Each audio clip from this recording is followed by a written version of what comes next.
खुलुमबाय नोंथांमोनखौ बयखौ बरायबाय। दिनै 7 जुलाइ 2023 बाराय जाबाय शुक्रबार। फैदो दिननि खौरांफोरखौ बेखेवनोसै।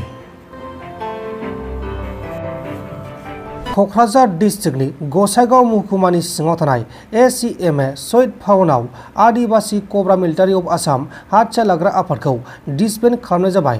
लोगोसे आदिबासी माहारिनि गुबुन गुबुन हाथियार लाग्रा आफादफोर गासै 5 हाथियार लाग्रा आफादफोरखौ डिसबेन्ड खालामनाय जाबाय। गोबां बिबांनि हाथियार बोखांनो हादों। आसाम राइफल, मणिपुर पुलिस आरो BSFआ जथाय सिग्रोमनानै लाइटान पक्पी ओनसोलाव गोबां हाथियारफोर आरो गोबां सेलायगुलिफोरबो बोखांनो हादों आरो बे बोखांनानै हाथियारफोरखौ कुकी हाथियार लाग्रा आफाद होननानै मिथिहोनाय जादों। बेलासिनि सम जाबानो जौजों बेदर नागिरो राकेश ब्रह्म बिथांनि गोख्रों बिबुंथि। बे बिबुंथिखौ हाग्रा मुलानि सायाव बुंदों। बिथाङा मा बुंखो बेखौ खोनासंदो। जानो थांगासिनो दं आरोखि बेनो बिथाङा आं आगोलावनो बहुत बार टाइम बुंबाय। बिथाङा आसलते मोनाबिलिनि 5 बाजिनिफ्रायनो बिथाङा अराय सम माने जौ बेदर जानानै थांनानै थाबाय थायो आरो हदाय बिथांखौ जोङो बुंबोबाय थाखादों। बिथाङा जिहेतु खर' खानाय सानाय जेबो गैलिया, मेलेमाबो बिथांना जेबो गैलिया आरो दिनैनि दिनाव बिथांखौ बुंबाय थानांगौ, बिथांनि खोथाखौ रायलायबाय थानांगौ जों जेबो साना। बेखौ मालाबानो जों सोगारजोब्बाय। रायजोआ मालाबानो बिथांखौ खुरि गारनानै माने गोजानाव मुगैनानै गारना दोनखाजोब्बाय।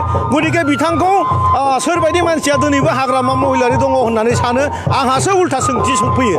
खारन जोंनि ओनसोलफ्राव सासेबो सुबुङा हाग्रामाखौ सिनाया। सोर हाग्रामा होननानै जोङो समाजा बिदिनो थासारि समाय सोलायबोबाय थायो। दिनैनि समाजा सोर हाग्रामा बेखौसो नागिरो आरोखि।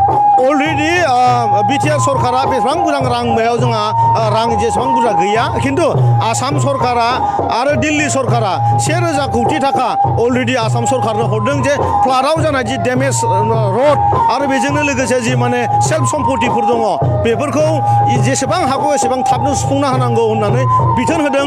आरो जोङो बिदिनो चेयारमेन, VCDCनि चेयारमेन, मण्डल आरो जोंनि सार्कोल अफिसारफ्रा सोरहा बेसेबां डेमेज जादों बेनि एनालाइसिस सोलिगासिनो दङ आरो बावैनो फुरा नङाबाबो जेसे हागौ एसे जायफ्रा डेमेज जादों बिथांमोना रां मोनगोन। सोरहाबा बिराद बुरजा जुदि डेमेज जादोंबा 1 लाख टारगेट होनाय दङ, 1 लाख रां खरि मोनगोन। आरो सोरहाबा जुदि खम माइनर जुदि डेमेज जादोंबा बिथांमोननो 15निफ्राय 25,000सिम माने मोनसे निर्धारित खालामनाय जादों।